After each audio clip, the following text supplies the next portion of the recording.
Welcome. Thank you for tuning in to the Liquid Wisdom Podcast, where we take the fear out of everyday life, one episode at a time. So if you're not scared, let's jump into the deep end right now, and please, don't pee in the pool.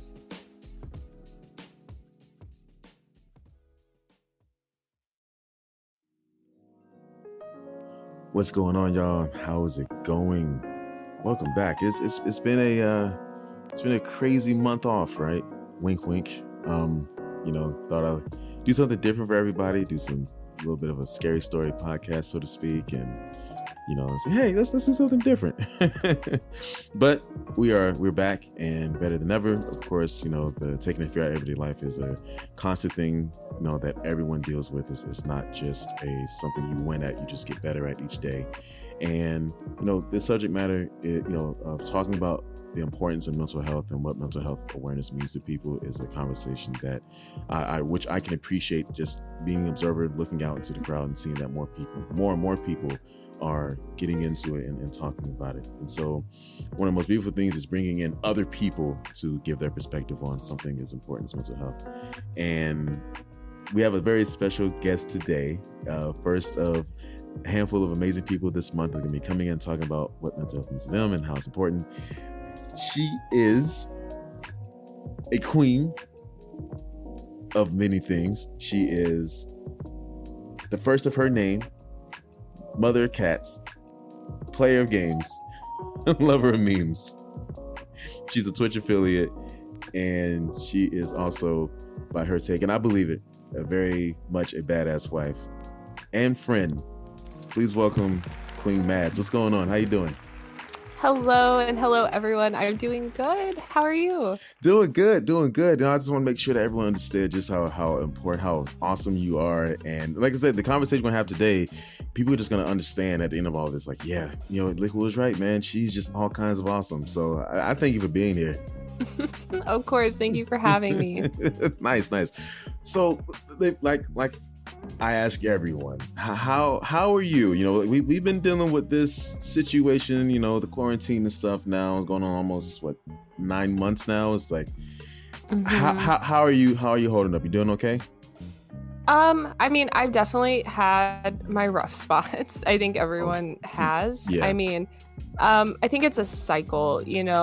We have the quote new normal, right? Like that's true. We can't do our own things the way that we used to, and I think all of our interpersonal social lives have had a toll taken on them recently, which is hard for everyone because humans are social beings. Yes, we are. We need that person-to-person interaction, and while virtual interaction is nice and worthwhile, of course, being able to go out to eat with your friends or go see a movie or go to a nice coffee shop, we've all kind of been deprived of that, which I think for each of us has taken a toll in its own way.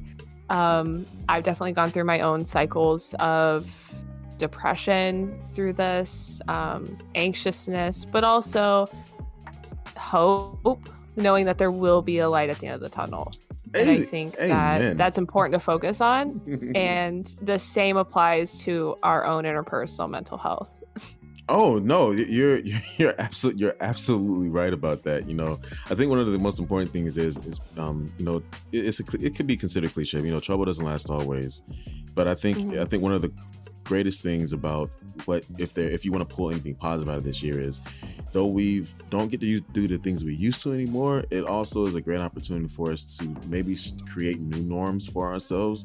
And this has given us, with everybody being inside their own homes, for whatever long period of time that they had, reflection can be a good thing because it gives you time to, look at some things and see how you can grow from it despite whatever circumstances that you have. So I couldn't think of a better person to bring in to, share, their perspective on the importance of mental health, because you apply it, in many facets of your life, so what is it, just so people can get more of an understanding about you. So like, what does mental health mean to you? Mental health to me means taking care of yourself, in whatever way that applies to you, obviously positively, but it also means acknowledging the hard stuff. Because I think it's very easy for all of us to get really overwhelmed with whatever we're going through, whether it's quarantine, work, our personal life, our own inner dialogue about ourselves. Accept that and acknowledge it, but then own it and try to find a way out, a solution, something positive that you can draw from it, whether it's a learning experience, whether it's acknowledging that a change needs to be made, because change is hard for everyone. I don't care how many people say, oh yeah, that's easy. You're going to have a moment where it's hard for you. Oh, change isn't easy for anyone. 100%. But change is also necessary. You know, it's kind of a cliche comparison, but the caterpillar into the butterfly, you know, a classic, a huge change, but it's a metamorphosis, and you start as one thing and you come out something new and beautiful at the end of the day. Imperfect or perfect, it's still a change, and you can still draw something good from it. And when I say stuff like that, in the back of my mind, I can't help but feeling like a slight bit of a hypocrite, because as you said earlier, I'm a queen of many things. And the queen of being inside my own head and doubting myself is definitely up there.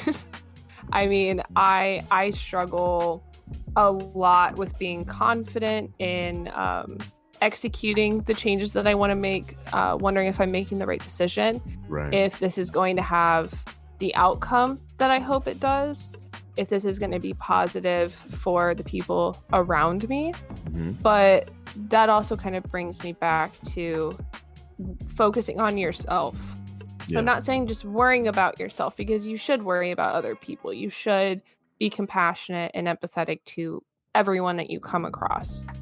But at the end of the day, focusing on yourself and the changes that you need to make and the things that you need to do for you cannot be understated. Because at the end of the day, when you go to sleep at night, you have to live in your head with your own thoughts, and you need to do the things that are going to turn those thoughts good and turn those thoughts into something productive. And that is something that I have definitely struggled with in my life, especially recently. I've had a lot of negativity, but over the past month, I have been making a conscious effort to make the changes that I need to make and start putting those things into action, manifesting it, if you will. You know? And that can't be understated. No, I agree. You know, there's, because, you know, in your answer, there was a lot of gems. It was like a treasure trove of gems to pull from. But there was a one thing where it really resonated, you know, and you were saying that the imperfections or perfections aspect of it. I think a lot of people get the conception is like, oh, well, mental health means like, oh, something's wrong with you. No, it means that, you know, a lot of us, of course, have our own story. A lot of the rich tapestries of our lives, of course, everything's gonna look different depending on who you are. And a lot of us at times do struggle with it. You know, this year alone is affecting people in a way that other issues around the world never has before. So this point in time is very vital for many people to understand that if there are things that you're dealing with, it's okay to cry. It's okay not to be okay some days. It's okay to struggle, because, like I said, it's not something you went at. It's something you get better at in your daily life. You just remind yourself that you're on a journey. It is okay. And so for you to, as you said, you know, dealing with the negativity and stuff like that, what are some of the things that you're doing in order to regain that sense of, balance, that sense of balance, and being able to keep that level of serenity in your mind and your heart? Big things for me have been First of all, boundaries. Okay. Fair. I know some of the people who may listen to this, and I can tell just from knowing you and talking to you, you're an empath, a lot like me. Oh, and I've been outed. I'm gonna out you there for a second because my empath rater is really good. Okay. People like us, we love to give our energy. Yeah. Because we want to help others. We have this like deep-seated need to be fixers. Yep. Which there's nothing inherently wrong with because it comes from a good place. Where it starts to go downhill is when we start trying to pour from an empty cup. When we're not giving ourselves the time to recharge, where we're not giving ourselves the care that we give to others. Yes. And I think that is a big part of the reason when I start, in that cycle that we talked about kind of going downhill. My downhill cycles tend to start when I start running on empty, when I'm not saying no, and not no, I'm not talking to you.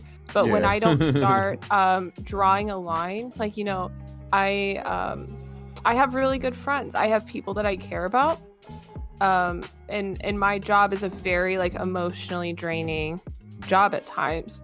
Yeah. And there are moments where with your interpersonal relationships, you have to draw a boundary there. If someone comes to me and has like, they need to get something off their chest and it's very emotionally taxing, before I just say, yeah, tell me all about it, I might have to say, you know what, maybe not right now. Like I need to go take a shower for, I have things I need to do to take care of myself first. I need to eat first. Right. I need to get a drink of water. I need to chill out for a minute. Maybe I need to go watch a TV show. Like, how about in, an hour, I'll give you a call. Because there are times where you need to do the things that make you happy in order to be the best person you can be, a healthier person, ultimately. And so drawing those boundaries, saying no when you need to say no, giving yourself the care and attention when you need it. I mean, recognize your body cues, right? Because I'm really good at if I'm tired or if I'm hungry, but I'm in the middle of something, I will push through. That's not always the right choice. Like when it comes to streaming, I've done, 6-8 hour streams before, and about halfway through, I'm starving, but I'm like, yeah, I've got people in here, people are talking, I don't want to be boring, so I deprive myself of like food. Because I want to like give other people attention. I want to be a positive person. That's not healthy, and I know that. So that's when I say no. There's a boundary right off the bat. You know what? Sorry guys, I'm gonna take a 15-minute break. And I've gotten so much better at that than when I first started streaming. And like just in my own life, boundaries are really important. But also just acceptance that I'm not always going to have good days, no matter how badly I want it to be good. That's true. But at the same time, not waking up in the morning so negative. If you wake up in the morning and like, you just know, like, with people who have anxiety, I guess, like speaking from personal experience, I tend to wake up if there's something in the day that I'm not looking forward to or something I'm nervous about. I wake up and my brain automatically goes, it's going to be a shit day. Oh, dang. And I put myself in this mindset, like just constantly waiting for the bad things to happen. But instead going, you know what, something's happening today that I'm not looking forward to, but we're not there yet. I can still find the enjoyment in, whether it's stopping on the way to work and getting myself like something nice from Starbucks, or listening to music that I like and not bumming myself out about it. No. that is what I've been doing a lot, is trying to focus more on the things that I have or the things that I can experience that I enjoy, drawing boundaries and doing the things that make me happy, spending time with people that make me happy. playing video games. That has been my hobby throughout my entire life. That's what makes me happy. Yeah. So I mean, so much that you became like you started streaming. So when did you start streaming? Like when did your journey start streaming? Because you're a Twitch affiliate now, and you've built quite a strong following on Twitter. You have a lovely Discord, which I am a part of, full disclosure. But you know, she has Mads has a lovely community, and so. But like I said, I want you to talk about your streaming career first, because there's an awesome question I can't wait to ask you when you're done. Sure. Yeah. So streaming actually started from a feeling of isolation. I started first week of February. I was not in the best place with my mental health at the time. COVID hadn't really picked up to the point that it is now, but like we all kind of knew at that point that it was coming. And I knew in the back of my mind that I was going to lose being able to go out and do the things that I, up until that point, normally enjoyed doing. And I had considered it in my head a lot, but I got very in my own head. You know, I had this expectation that every person who was streaming was like the next ninja, you know, like just had to have a bunch of people, had to have a super fancy setup, had to be playing all the popular games. And my husband, actually, who's one of my biggest supporters, but so also sweet. My partner. Yeah. He was like, Maddie, if you're gonna enjoy doing it, you need to do it. If you're gonna, if it's gonna make you happy, if you're gonna meet new people, if you're gonna be enjoying it, take advantage of it. And he helped me decide to start. He did my first stream on Mixer ever with me, straight off the Xbox. No capture card, no PC, no monitor, no nothing. I had my stream up on my MacBook, and I had my Apex going, my first stream ever. My husband was playing Apex with me. And this will resonate with everyone who's ever streamed, but yeah, no one showed up that stream.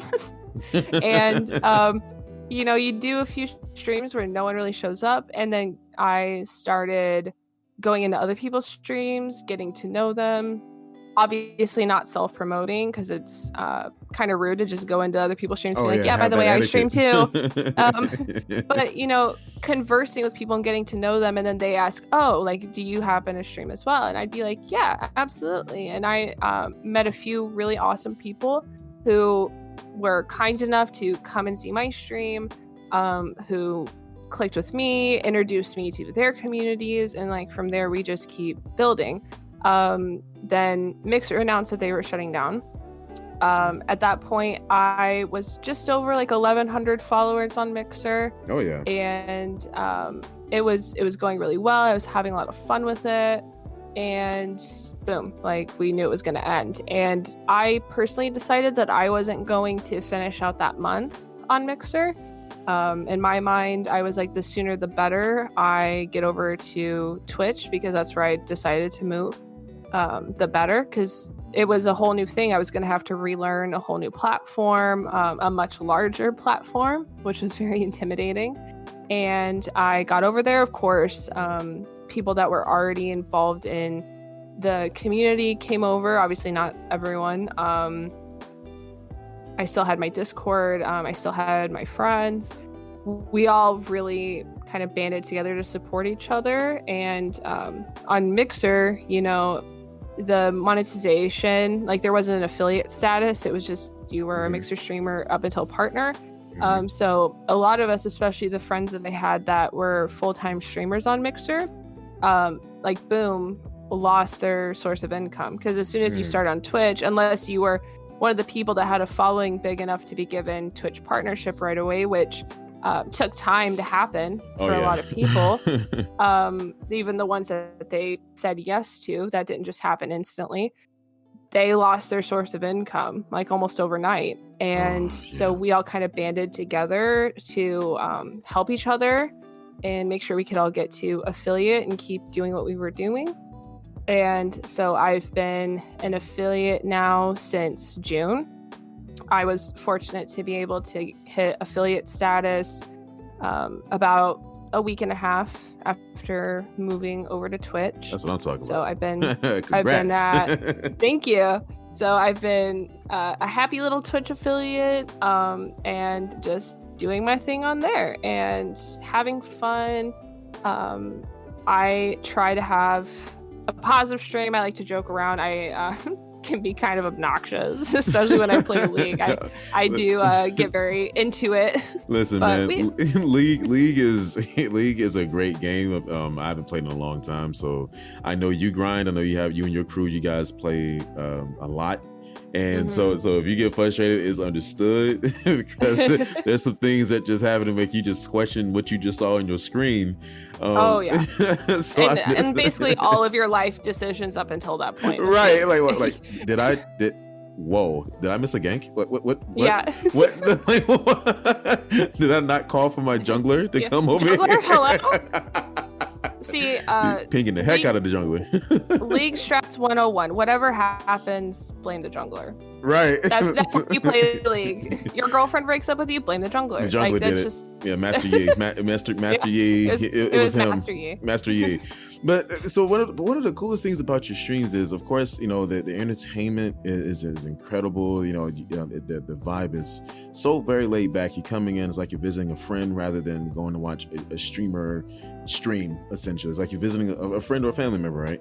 But also one of the more, I probably would say one of the more incredible things that you do, well, you provide on all of your platforms, but especially when you stream and in your Discord, is you are so incredibly open to talking about mental health. Like if the chat has a consensus, like, well, something's bothering someone, like you'll stop your stream and you'll just switch it over to just chatting, and you'll discuss at length, passionately about aspects of mental health, and to where that person or persons, they walk away feeling better. So what is the, I want to say the reasoning behind that, but like you offer, like I said, you offer such a different dimension. Why is that? I think it comes from the many times in my life where I myself felt very alone and didn't have anyone to talk to. Okay. And full disclosure here, and I do the same thing on my stream, I am not a licensed mental health professional. Right. I just simply have my own experience, which may or may not resonate with people. What works for me will not work for everyone. That's just a fact. Right. Just it's right. What That's other true. people do will work for me. But what I can do, coming from a place of someone who has struggled with mental illness, that does struggle with mental illness, I can give a perspective. I can offer suggestions, whether you need coping skills, whether you just need to vent, because sometimes just getting something off your chest and having someone validate that and say, you know what, you are right, that sucks, I'm really sorry that's happening to you, like that can make someone feel better. And my stream has always been and will always be a welcoming place for everyone. It really is. I don't care where you come from. I don't care how much money you have. I don't care. Like I could keep streaming and not get a single sub or bit. Doesn't make a difference to me.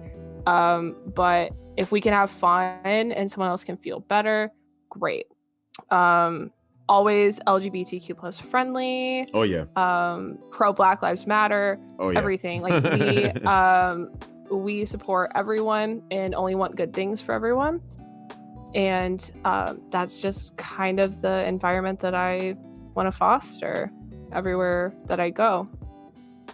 No, you really do. And this is something, what I can say that, and I respect the hell out of what you do with your platform is that, of course, I'll say this as a disclaimer, you're free to do whatever with your platform that you want.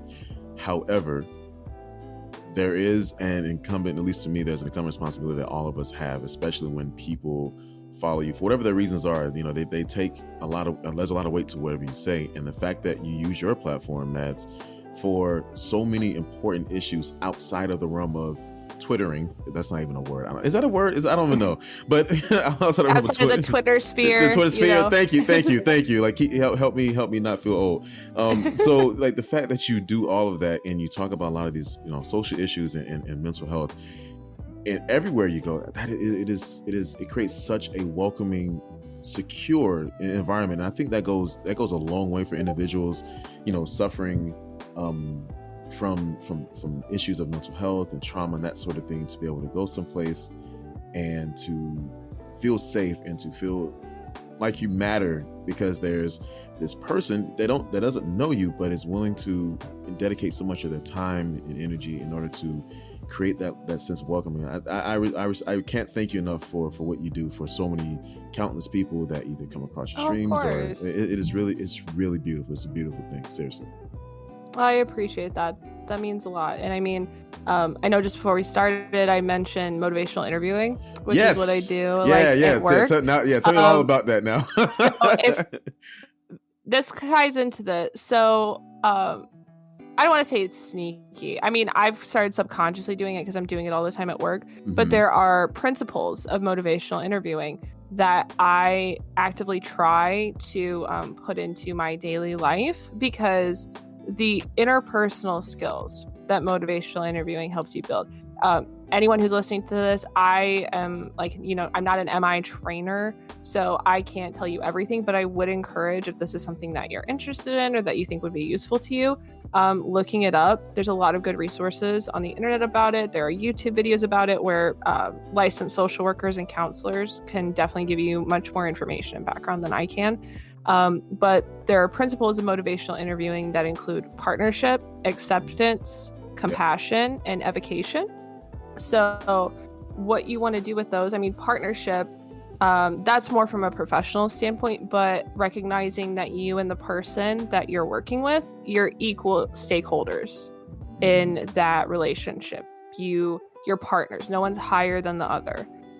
We're here together to resolve something or help find a solution. And so being able to work with that and collaborate is important.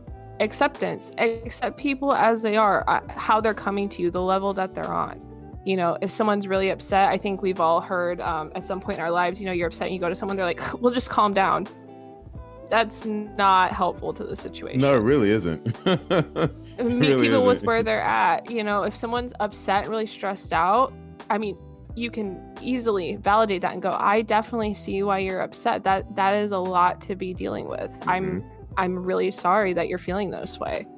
It's just such a shift from the, well, calm down. It's fine. It'll be fine. In that moment, it doesn't feel like things are going to be fine. You're right on the base level that at some point, yes, it will probably be fine. But in that moment, meet people with where they're at. Be compassionate. Point blank, you don't have to go to people and just be like, well, here's what I think. Not everyone is asking for your opinion on the situation. That's kind of like, it's blunt, but stay in your lane. You don't have to intrude on someone else's life and their problems. That's very true. I can say I struggle with that because as a person who wants to help others, and I'm more of like a fixer personality, I want to dive in, but I have to remind myself this is not my lane. Like if people want my help and they want to ask me for my perspective, sure, but I need to be better in general about backing off of that myself. But also evocation, we want to, and this ties into what I just said, draw out like the motivation and the things that someone wants to change if they're stuck. That's kind of like say Liquid, you came to me with a problem. Yeah. And you didn't know like quite where to go from there. Yeah. I would say something like, well, what are some ideas that you have that you can do about this? And let you come like kind of to a couple options. Well, I could do A or I could do B. And I was like, okay, well, what do you see like the pros and cons of those being? And like over the course of a conversation, without me telling you, well, I think A sounds like the better option. Right. Like once you talk it out with someone and you can weigh everything out like as a sounding board, you might find out that B is better. Like just because A at the time in the moment, yeah, that sounds great. But after looking at everything deeper and having someone to bounce things off of, maybe B is the right conclusion. You're right, because what you do is like you're helping someone arrive at a natural resolution or understanding on their own without interfering in any way. It's like a natural journey. That's really beautiful. Yeah. And a big focus of MI and something that I have probably the hardest thing for me to accept with other people is autonomy. You know, we really would, especially when we care very deeply about someone and we see them going down a bad path or like making poor decisions, we want to get them off that course, right? But at the end of the day, for ourselves, so like even the people that care about us, like if we're someone who struggles with mental illness, I know me specifically, there have been plenty of times in my life where like my family and my friends have seen what I'm doing and gone, no, like you should not be doing that. And they've tried to take me off that course, but sometimes that does more harm than good. Like at the end of the day, you have to let people make their mistakes and learn from those. That's where autonomy comes into play. That's true. Respecting their individuality and their need to make their own decisions. And so even if someone that I'm friends with or someone that comes into my stream has a problem and I personally think that their solution is a horrible idea, you gotta let them fall with love. It is not my place to be like, you idiot, stop it. That's true. I can say, you know what, that might not be the path that I choose. If that is what you choose to go with, like, I hope it works out for you. I hope that, you know, you're staying safe and everything's going good. And you have to kind of let people come to their own conclusions with things, which is hard for me as someone who wants to jump in and like make everything right for someone, you know? right. You know, because I can understand, you know, that sort of struggle, you know, being an empath, being a compassionate person, and, you know, wanting to just, you know, in getting fulfillment, like endearing fulfillment of knowing that someone, of course, is dealing with something, but knowing that they're getting better. Not because, I was instrumental in doing it. That's not what it's about. It's more so of, hey, I don't want you to struggle, you know, with your trauma or the things that you're dealing with in your daily life. With in your daily life. And so one of the things that, and it's amazing you brought it up, is exercise and restraint. Like, because there's so many situations where I would love to help. I was like, ooh, no, Liquid, don't do that. You might get rebuffed with some words that might hurt your feelings. Sometimes you do more harm than good by inserting yourself into situations, even if you have nothing but good intentions. Mm-hmm. I mean, that's happened to me before, where I reach out to someone and I'm trying to tell them something, or in some cases, like warn them about something, like, hey, heads up, like maybe this isn't a good way to go about this, or maybe this isn't who you want to be spending time with. Maybe this isn't what you want to be doing. And then it comes back and like backfires in my face. It's happened. Even if I'm coming with like nothing but good intentions for that person, like things just go wrong sometimes. So that's where I have to, I've definitely learned a lot in my life and like in my experience in dealing with mental health and my own need to want to help other people. But telling myself no, as everyone should in some cases, it's a harder skill to learn than a lot of people think, unless you're consciously acknowledging it and realizing when you need to say no. True. No, it's very important. You know, no is like one of the shortest words in the dictionary, but it's also one of the most powerful too, because, you know, saying no doesn't create, that isn't, I think the stigma is like, oh, when you say no, like you're being selfish or you're not, you know, trying to be a nice person. But sometimes saying no could be a line in the sand that you're drawing from either the pain you're dealing with, saying, no, I'm not going to allow myself to be in this situation anymore, either with toxic relationships, toxic friendships, or a mentality that has been either that you've inherited based on, you know, determining factors growing up or through culture, that sort of thing. No can help be the key to breaking the chains on many things. It's not just in relation to communication, you know. Yeah.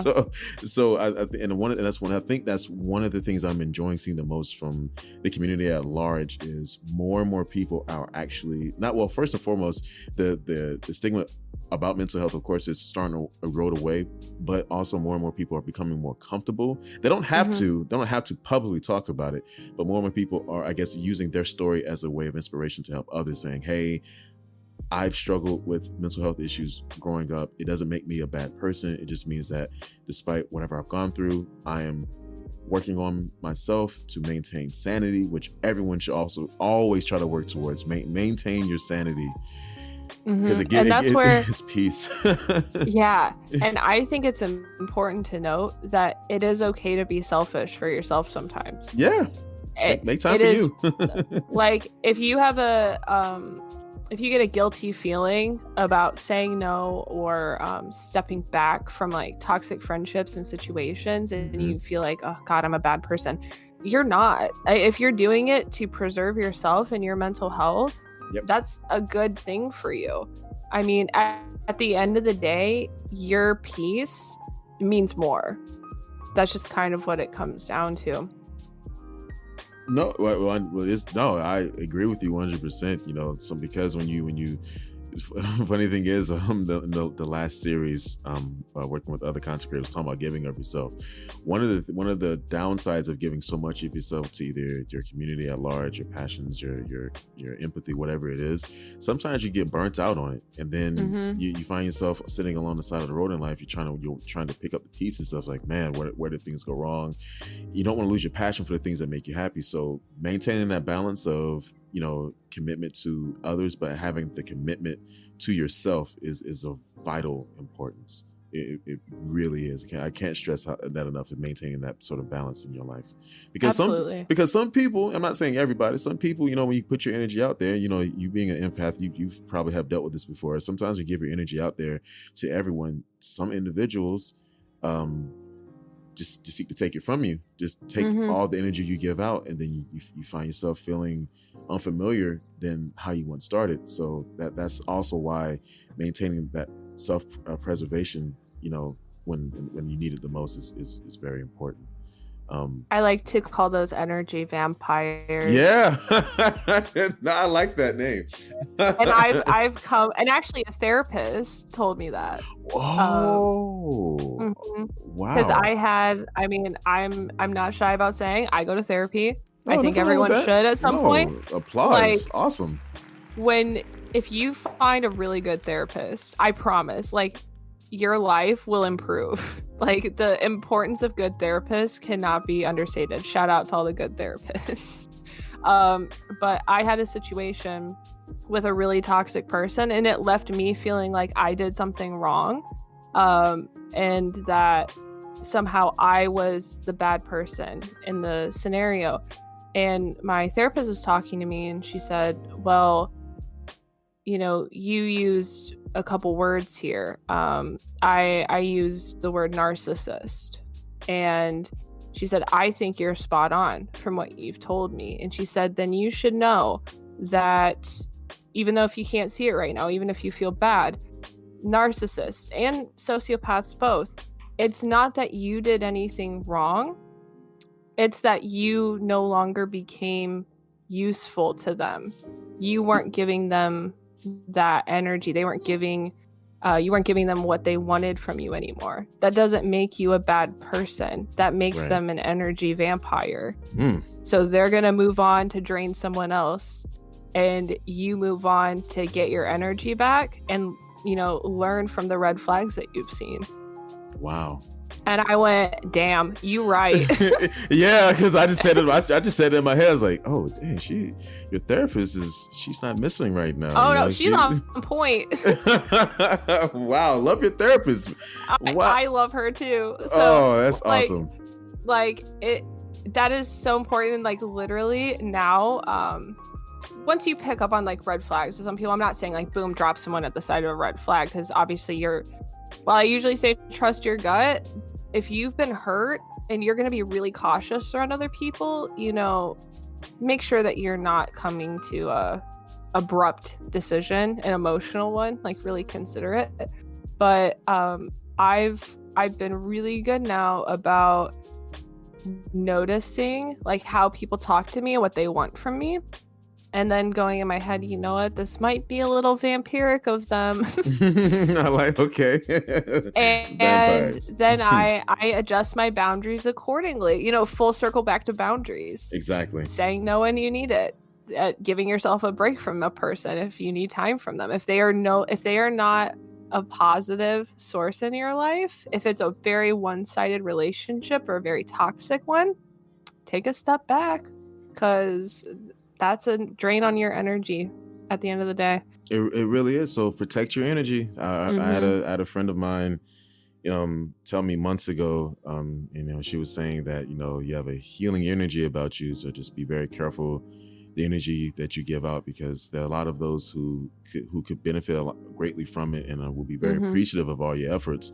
But at the same time, there will also be individuals who will seek to take it from you and just, leave you high and dry. So yeah, everyone. So for all you listeners out there, take it from Mads, from her lovely therapist, from my personal experiences. Protect your energy, and having a great support network when times aren't always the best is really great, because those individuals will give you energy and support and love and understanding. I think that's very important, especially when it comes to mental health, is understanding. Oh yeah. To grow and allow you room to be able to find your way and find the light in the tunnel, the stars, the beautiful stars in the sky, in the darkness of life at times, and keep pushing forward. Absolutely. So if I know, like you did say earlier in the episode, and I agree with this, that of course the roadmap to balance and sanity and peace of mind isn't universal for everyone. Everyone has their own unique path, right? But if you could, are there any sort of just general pieces of tips or advice that you could give to anyone who wants to begin the journey to mental health, balance and sanity, that sort of thing? I think a big one, and this will mainly apply, speaking from my experience as someone who I feel a lot, a lot of love, a lot of emotions, and I have a lot of care, like, in my heart. One of the toughest things for me to realize, but also the most important, is not everyone has the heart that you have. As much as you want to help, as much as you can see the world through rose-colored glasses, sure, not everyone is like you. And I struggled a lot with, I'm talking to this person, I'm trying to help them, I'm being nice to them, and like they're just mean to me, or like I can't even get a text back, like if I needed to talk to them about something. And realizing, it's not because I'm a bad person, it's not because I've done anything wrong, they just don't have the same heart as me. That doesn't mean that they're a bad person either, but you have to evaluate, who's putting more into the relationship, and coming to terms with that, so you don't beat yourself up over it. Because like I said earlier, I'm the queen of being in my own head. Right. I will blame myself for things that are not my fault, but I won't realize that they aren't my fault. I'll think it was me. And so acknowledging that, again, autonomy, everyone's going to make their own decisions, whether you like it or not. That's true. But you are entirely in control of whether or not you allow people to treat you that way. That's the key. That is the key. That go ahead. I just think for like mental health, like a lot of us feel very out of control. When everything's going down the drain or we're really overwhelmed, we don't feel in control. At the end of the day, one thing that you are always in control over is how you let other people treat you. Don't let people treat you, like you're useless, like you don't matter, like what you're doing doesn't matter. You are entirely in control of what you allow, and what you absorb. And it's easier said than done. But true, of course, yeah. You do not have to absorb everything that's said to you. And it took me a long time to realize that, because I would get very hurt very easily. But then I was like, you know what? I don't have to let this hit home, And it's more often than not, if people are being toxic or rude or mean to you or vamping your energy, they're probably going through their own stuff. But you're not always responsible for fixing that for them. Sometimes that's just what they have to work out on their own. No, like you're right. Wow.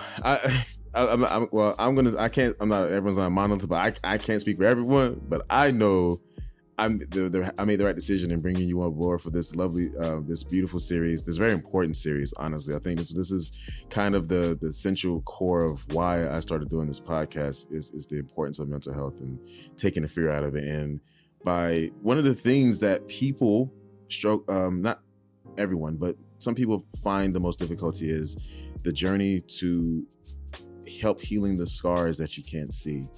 And your beautiful, grounded, relatable insight, I feel could help so many people. And I can't thank you enough for coming on and sharing your story. Like, I was trying not to cry sometimes. I was trying not to laugh while you were making some funny, witty comments and stuff. So this was a beautiful journey. Thank you for having me on. I appreciate it so much. And I think I just, like I said earlier, I like being able to give insight where I can. And I don't think, like, anyone who hears this, don't take my word as law, right. Because I'm just a person like everyone else. But if something resonates with you, I mean, use it. That's just kind of what it comes down to. We all need a leg up sometimes. We all do. And we truly like, do. If you feel encouraged by something, run with it. And I think that's so important, especially in a time where we're all feeling down and alone a lot of the time. If something will help you and make you happy and better your life in some way, cling to it. Take it. Go. Be free, little bird. Put that. You got to put that on the shirt one day. Like that sounds like a Maddie original right there. That sounds incredible. Matter of fact, hold on, wait. I just remember before you go, Maddie, would you mind please providing any notable social media handles so these lovely listeners can follow you on your journey? Like, because I can't let you go without having you drop something so people can follow you. So please, the floor is yours. Go ahead. Okay, well, I am on Instagram. It's just _Queen Mads. I do spell Queen with a V, which I know is a little bit different, but yeah, _Queen Mads with a V. Twitter, it wouldn't let me do Queen Mads for some reason. Maybe someone already has that. So my Twitter is Mads Queen. And I'm also on Twitch, obviously. So if anyone wants to come by the stream, I am more than happy to play games with people as well. But my Twitch is also just Queen Mads. And so, yeah, those are the main 3 things that I'm on. I do have a Discord as well. I don't even know the link off the top of my head. It's always random letters and stuff. But if you do decide that you want to join the Discord and hang out with us, and I am somewhat of a meme lord. My husband likes to make fun of me because I find like the most specific memes, like to very niche things. And I think they're hilarious. Not everyone will, but if you want to be a meme lord with me or talk about anime, TikToks, love TikToks, you're more than welcome to join the Discord as well. Hey, y'all heard it here, man. Mads came in like a shooting star, man, and just illuminated so many beautiful, topics for us today. And I think that's one of the most beautiful things when you just have great conversations with people.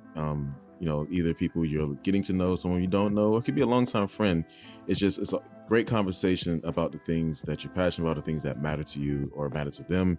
Vice versa. It's beautiful. It's as timeless as time itself. And wow, I had a great time, and I hope you did too. I really did. Yeah, that was great. Yeah. Okay. Cool, man. So, wow. That is pretty much that's all the time we got today. Please don't forget to follow Mads, and of course, like we said throughout this episode, neither one of us are licensed mental health professionals. We're just people who've experienced life in different ways and are willing to help others.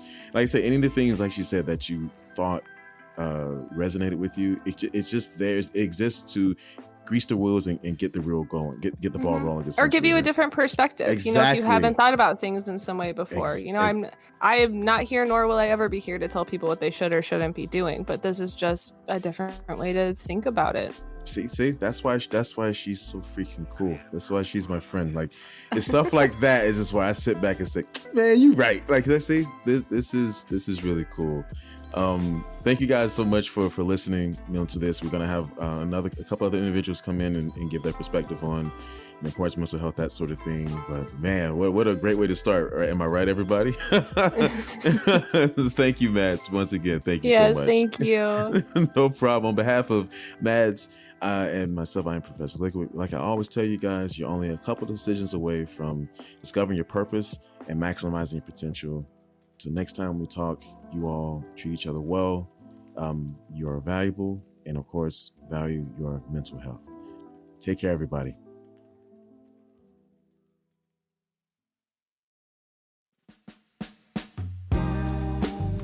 All right. Pool hours are over. Don't want you catching a cramp. Tell you what, come on back for a swim soon and we can catch up on life. In the meantime, check me out on Twitter at FormlessLiquid. You can also find this podcast on Buzzsprout, Apple Podcasts, Spotify, and many others. Just type in Liquid Wisdom Podcast and boom, you're there. Catch you later.